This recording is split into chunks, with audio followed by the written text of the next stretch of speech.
morning, church. Good morning. I want to greet you in the name of our Lord and Savior, Jesus Christ, this morning. Praise the Lord, we get to gather together to come around His Word and also to pray and give supplications unto the Lord. I will open us up with a time of prayer before we go into our devotion. Let us pray. Lord God, we are going to acknowledge you as the God Most High, as the Almighty God, as the Creator of this universe. We want to recognize your amazingness, your awesomeness, your almightiness, Father God. And we want to thank you that we have a relationship with you, Lord God, through the death, burial, and resurrection of your Son, through believing that we have a relationship with the God Most High. And so, Lord, we thank you that on this morning we get to fellowship as your sons and daughters around your word, around the immaculate word that we have here, and also to pray and give our prayers and supplications unto you. So, Lord, just pray that you bless this time of going through your word and praying together as a congregation, as your sons and daughters, as brothers and sisters in the Lord. So we uplift this time unto you. In Jesus' mighty name we pray. Amen. This morning, for our devotion, we'll be continuing through Philippians chapter 3. And we'll be going through verses 4 to 8 specifically this morning. That's Philippians chapter 3, verse 4 to 8.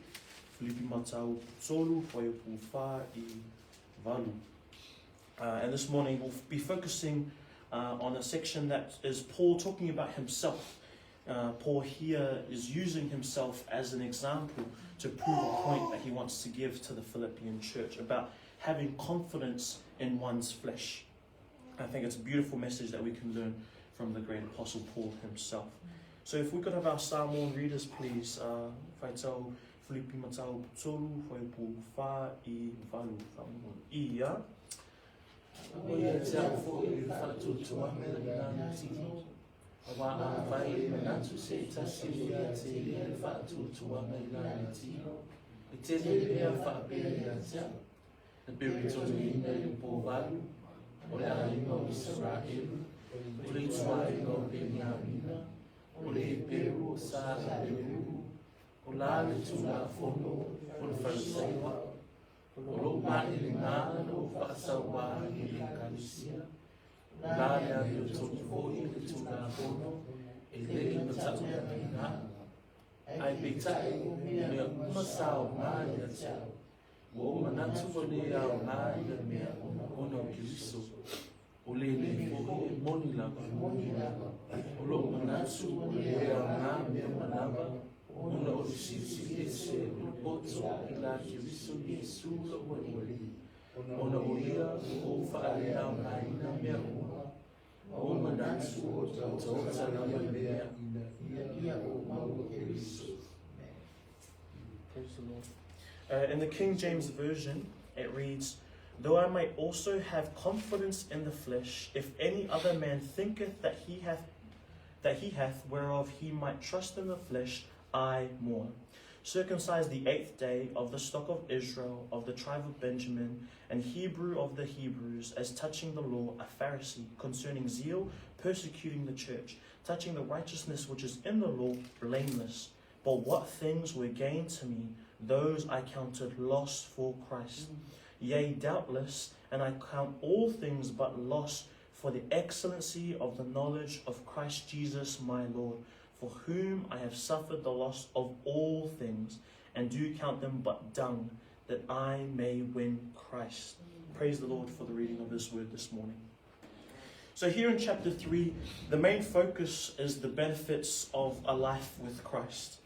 And in the first 3 verses, we discussed how Paul actually was urging the Philippian church to stand firm against the false teachings of the Judaizers, which is also a main focus in the book of Galatians, where he defends against people thinking that the law is so important that circumcision is required for salvation. But we discussed how none of that is true, and it's through Christ and Christ alone, not by our works. And we ended off with his remarks in verse 3, where he reads, "For we are the circumcision which worship God in the Spirit, and rejoice in Christ Jesus, and have no confidence in the flesh."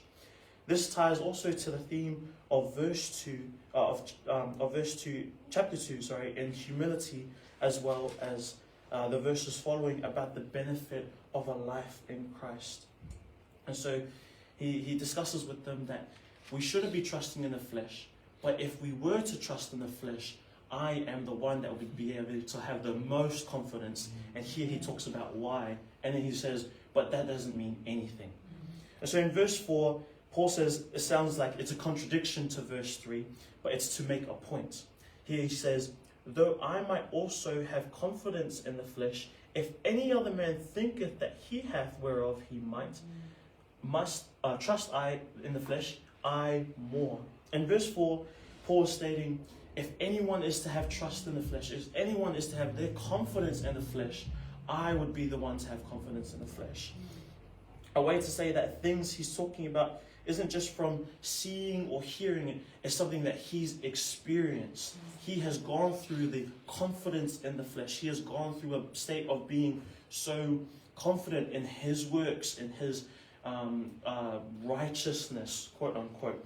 He's saying that if anyone should have confidence, it's himself. It's Paul himself. He says that he is the epitome of fleshly works, of being one that adheres to the law. Paul is that guy. But in verses 5 and 6, he goes on to give his resume of why he should have confidence of the flesh. He gives us reasons like, you guys think you know the flesh? I was the chief among those who were of the flesh. And so in verses 5 to 6, he gives his resume.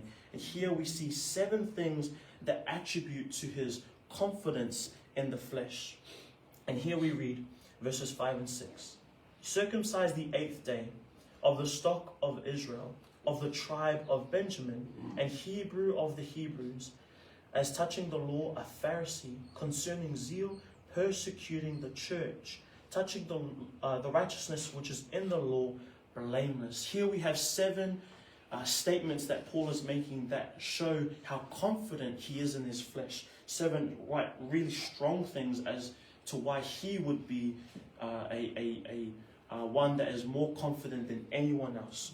First, he starts off with saying, circumcised on the 8th day. It was declared by God to Abraham in Genesis that newborns were to be circumcised on the 8th day after their birth. Here, this is the first mention of circumcision, and this is given to Abraham himself in Genesis 17, verse 12, where it reads, and he that is 8 days old shall be circumcised among you, every man-child in your generations, he that is born in the house or bought with money of any stranger, which is not of thy seed. So here is saying, I was born with confidence in the flesh. I was born on the 8th day, I was circumcised as we were meant to, as was given to Abraham himself. Then he has the second statement, of the stock of Israel. He's not just a proselyte of Israel. He's not just someone that was brought as a stranger into the house of Abraham.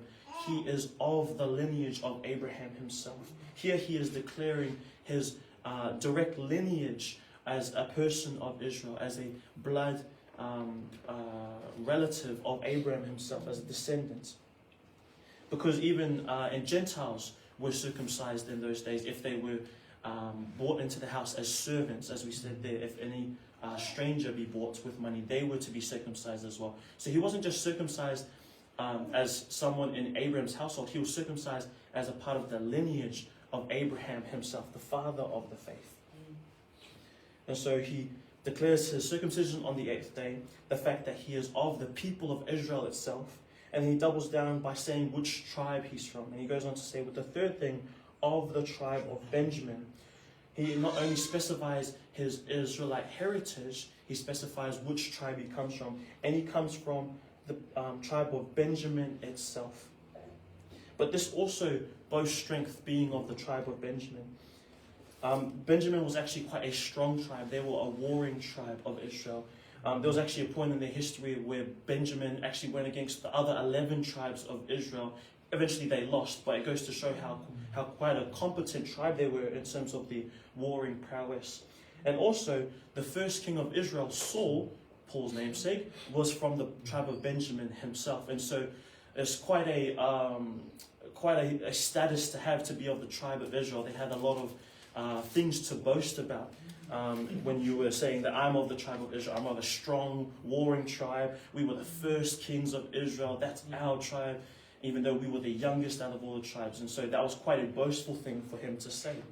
And so this was, once again, another way of upping the status, the confidence that he has in the flesh. The fourth thing he says is an Hebrew of the Hebrews. It's a way of declaring he knows the language, he knows the culture, he knows the customs, the traditions, the ins and the outs.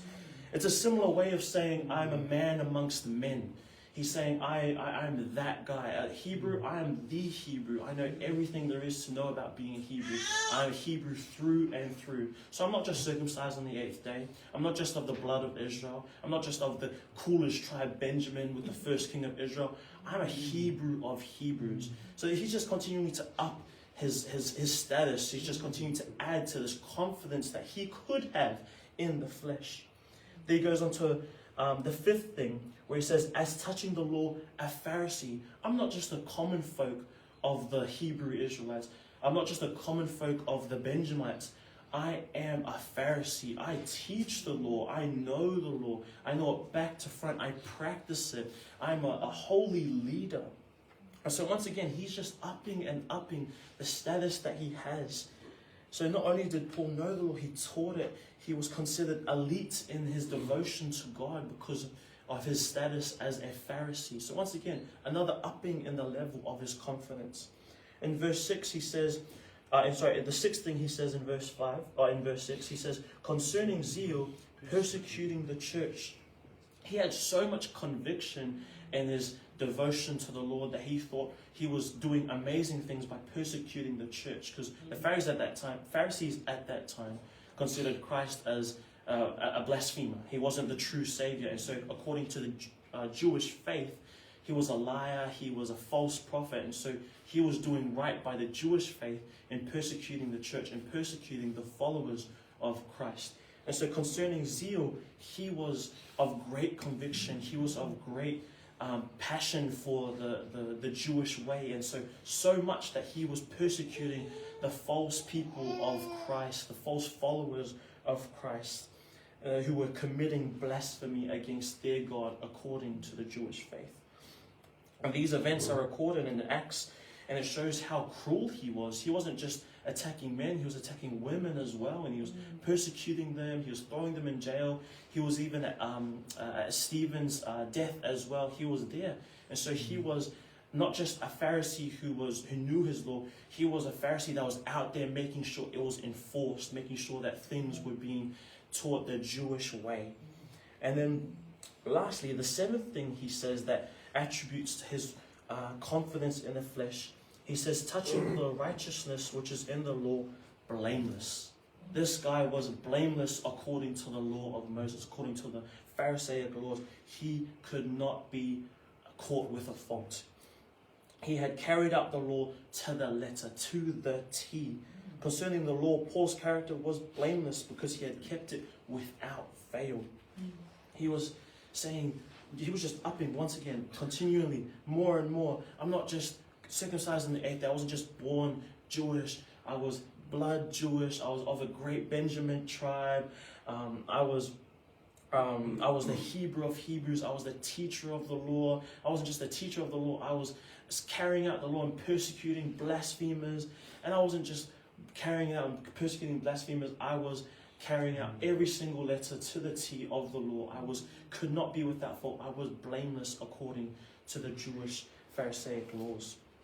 And so here, these 7 aspects, these 7 things that just kept upping his status and his confidence in the flesh is attributing as to why, if anyone was to have confidence in the flesh, it's Paul himself. He was that guy according to the world standards, according to the Jewish worldly standards.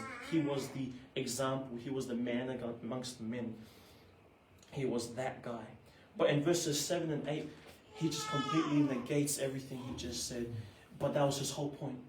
He was saying, I have this confidence. I have all these 7 amazing things. But what does that mean? We see here in verses 7 and 8.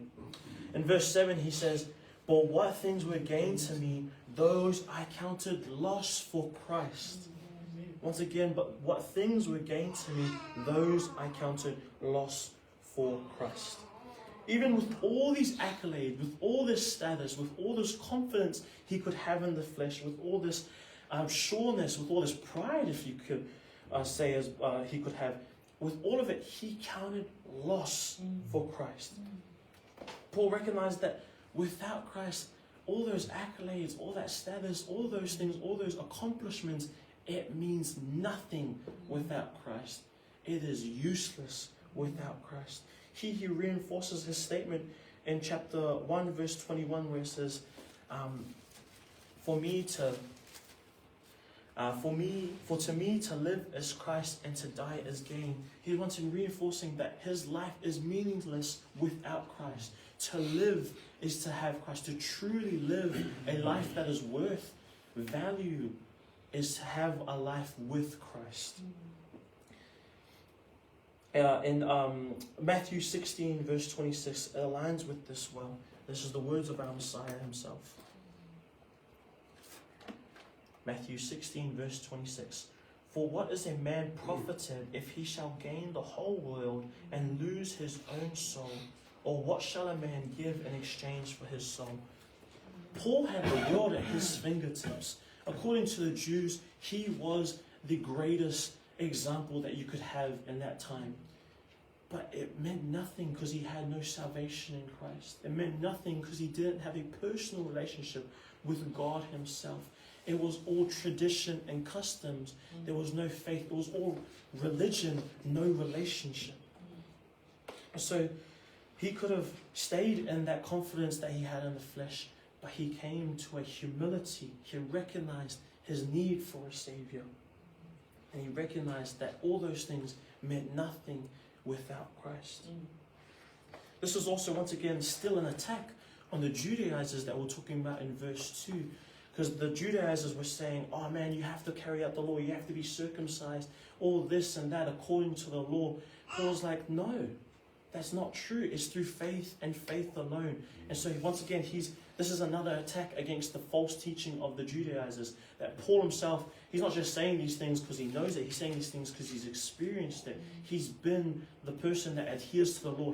He was similar to what a Judaizer was in trying to carry out the law, but he recognizes once again that that is nothing, that all of those things are a loss without Christ. Then he doubles down in verse 8, going even a step further to call it useless. And there's the famous word skubalon, to call it dung, all these accolades. And he says in verse 8, yea, doubtless, and I count all things but loss for the excellency of the knowledge of Christ Jesus my Lord, for whom I have suffered the loss of all things, and do count them but dung, that I may win Christ. Here he says, yea, doubtless. This is without a doubt. Verily, he's assured in this. He is so confident in this saying that without a doubt, he counts all things a loss if it's not with the excellency of knowing Christ. He counts all these things, all these accolades of being a Hebrew of Hebrews, of being that guy. He counts it all a loss. He counts it all worthless. He counts it all as nothing if there is no Christ in your life. All things are meaningless without the excellency of the knowledge of Christ Jesus our Lord. It's knowing Christ not just in your mind but in your heart as well. Paul had come to that saving gospel. He had come to a realization that all these things meant nothing without Christ, without knowing Christ, and not just knowing him as in your head knowledge, but knowing him in his heart, knowing him as his Lord and Savior, as in a personal relationship with Christ, inviting him into his heart as his Lord and Savior, as the one who was sent to the earth as the perfect sacrifice, as God himself in the flesh, to die on the cross for our sins, and he was risen 3 days later. And he has enforced similar things in other texts, but especially in Ephesians 2 verse 8 and 9, where he says, For by grace are ye saved through faith, and that not of yourselves, it is the gift of God, not of works, lest any man should boast. If any man was to boast, once again, it is Paul himself. But even he knows it is not by works, it is not by our own might. It is a gift of God that we have the ability to choose whether we accept or deny. That's even more beautiful. We have a choice in this conversation. We can choose to follow Christ, or we can choose to not follow Christ and be sent to hell after that if we don't repent. So here, Paul is once again reaffirming that he counts all of these things a loss, all his works, all his accolades that he has gained over his life of being the amazing Hebrew that he was. He recognizes that it's nothing without the gift of God, without the gift of salvation through Jesus Christ's sacrifice on that cross. So, but in Christ, Paul didn't have sunshine and rainbows. It's not saying that that even after his conversion to Christ, that he still had all these amazing accolades. He was still able to be an Israelite, a Hebrew among Hebrews, or a Pharisee. He actually lost those things, which he says, for whom I have suffered the loss of all things. Paul himself had suffered actually so much. He didn't just lose all his status and his accolades as a Hebrew among Hebrews, as a Pharisee. He sacrificed those things. He surrendered those things so that he could have a relationship with God. But he didn't just lose there. He actually continued to be persecuted and suffered for the faith. He went from the persecutor to the persecuted. He went from the majority to the minority. He went from the oppressor to the oppressed. We actually see in 2 Corinthians, there's a list that Paul gives of all the different beatings and all the different sufferings he had. And my goodness, this man suffered, but he suffered for the greatest cause of all. He suffered because he knew it was worth it. He suffered because he counted the things of Christ as worth things to suffer for. He counted the things of Christ as something worth it, as something valuable, the true meaning to our lives. Not the things of being a Pharisee or keeping the law or according to the law, being blameless.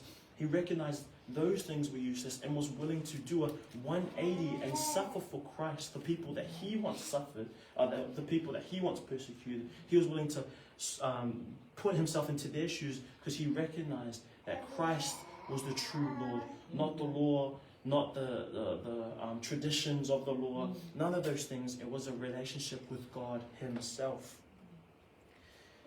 And so these things, he counted them but done, he says.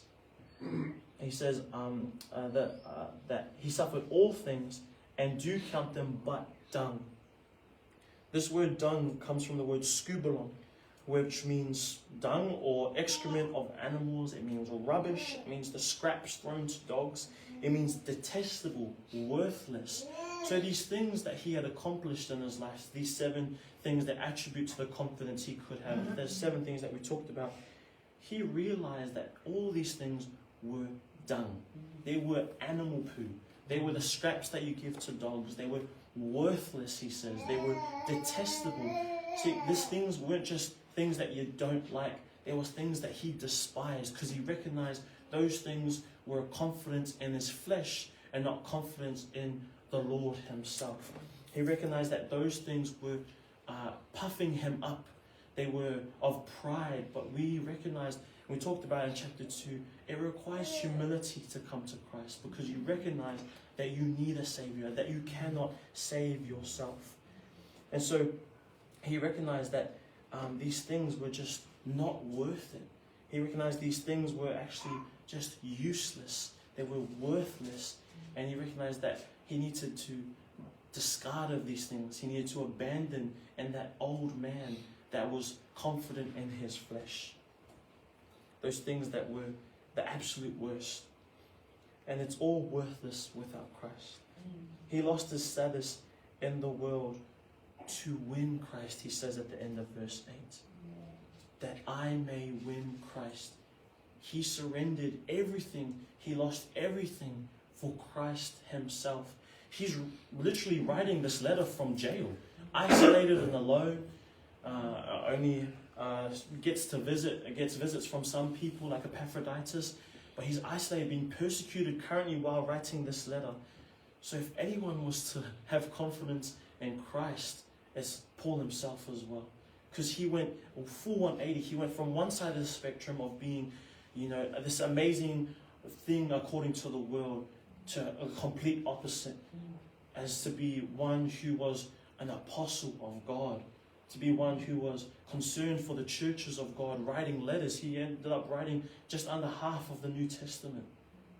And so he swung from one side of the spectrum to the other.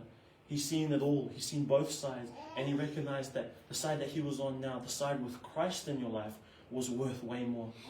Even though it didn't seem so fabulous, even though it didn't look like it was going to be as glorious as the life he was living beforehand, he recognized that it was worth it in the end because he had salvation. He had assurance in Christ and Christ alone. Not in his own accolade, not in his own accomplishments, but the accomplishment that was in Christ when Christ died on the cross for our sins. He recognized that salvation and a guarantee to be by God's side when it was all said and done was worth way more than having a life here on earth that he could live for himself. It was recognizing that it was for Christ, that our lives only have meaning when we have Christ in it. Not when we have, all fun with friends or family, not when we have money, not when we are CEOs or got flash cars or have home ownership. All those things are nice and can be used for the glory of God. I'm not saying to intentionally go and lose everything for Christ. No. Things can be used for Christ, like this beautiful home, Peachwood itself, is used for Christ every week, that we can fellowship here. But we cannot grasp onto these things. We cannot hold onto these things as if they have eternal value. The eternal value of the things that we find in the Bible and the things that we are instructed to do, to fellowship like we have here and now, to come around His Word, to evangelize like our team does on the Saturday markets, or to go out into the world and preach the gospel unto every creature like the sisters are doing in the Philippines. These are what is worth suffering for. This is of value, not the things of the world, not these selfish things that we desire. And it's hard to give up those things, but it is worth it in the sight of God. It is worth it if we may win Christ, if we may please Christ. Because that is the greatest thing that we can do, is to please the Heavenly Father that we have.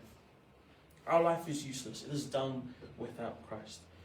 And Paul's not saying to give up everything and throw it all away for Christ. Use these things intentionally. Use these things for God as best as we can.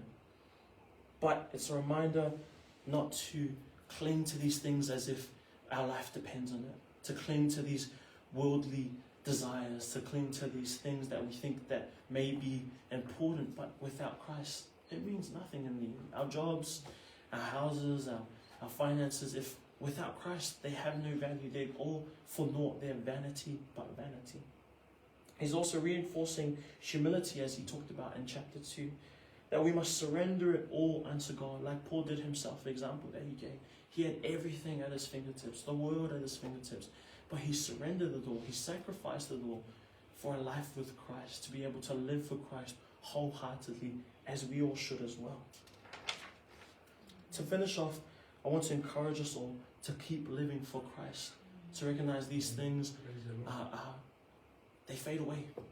They're only physical, but the spiritual things that we have, the fellowship that we have with brethren, the way we worship the Lord, not just in music or in song, but in our lifestyle, the gospel that we are called to preach, the Bible that we are called to read and teach, those things are of worth. Those are the truly worthful things of this world. Those are the truly excellent things of this world. Those are the things that are worth suffering for. It's Christ and Christ alone. Now we should do as much as we can for the furtherance of His kingdom. We've only got one life here on earth. After this, if we are guaranteed in our salvation, if we truly believe in Jesus Christ, the Lord of our lives, we will go to heaven. But there's only one chance here on this earth to live for Christ. There's only one chance to give it all unto Christ. So let us give it our all, as Paul wonderfully exampled himself. And I want to end off with 2 verses to encourage us. First one is Luke 9, verse 24. And here is the words of our Lord Messiah himself. And he says, "And he said to them all, if any man will come after me, let him deny himself and take up his cross daily and follow me." That's one of our encouragements, is to continue to deny ourselves, to deny our flesh, to deny our own selfish desires, and to take up our cross and follow Christ on the daily as much as we can. We will never do it perfectly, but it's the effort that counts, is the desire to please the Lord that we should be striving for. And lastly, Jeremiah 9:23, verse 24. Beautiful verse. And it says, "Thus saith the Lord, let not the wise man glory in his wisdom, neither let the mighty man glory in his might. Let not the rich man glory in his riches, but let him that glorieth glory in this, that he understandeth and knoweth me, that I am the Lord which exercise loving kindness, judgment, and righteousness in the earth. For in these things I delight, saith the Lord." We are not to glory in our own capabilities. We are to glory in the fact that we know Christ, the fact that we have Him as our Lord and Savior. That is the greatest accomplishment that any of us could achieve. It's the greatest thing that we can have in this life. And we should share it with the world as well. I'm going to end this up with a time of prayer. And then we'll go into a song. Let's pray. Thank you, Lord, for this wonderful reminder from Paul himself. We thank you, Lord, that we recognize that the things of this world is fleeting. It is without worth. It is useless. It is but dung, Lord God. And we thank you, Lord, that through your Son, through Jesus Christ, we have the ability to receive salvation if we so believe and have faith in His death, burial, and resurrection, and the gospel message, Father God. So we thank you, Lord, that we have these wonderful encouragements from Paul to continue to stand firm in our faith in Christ, to continue to not have confidence in the flesh, but to have confidence in the things of the Lord, the things that have eternal value. And I pray, Lord, that you help us all to deny ourselves daily and to take up our cross and follow Christ, Lord God, and to glory in our knowledge and understanding of who you are through this word, Lord God, through the Bible itself, Father. So, Lord, we pray that you help us all to walk according to your will, Lord God, according to the way that your Bible tells us to walk, according to the way that pleases you, that honors you, that glorifies you, that worships you. And I pray, Lord, that you help us to all do it as much as we can, every day that we can. In Jesus' mighty name we pray.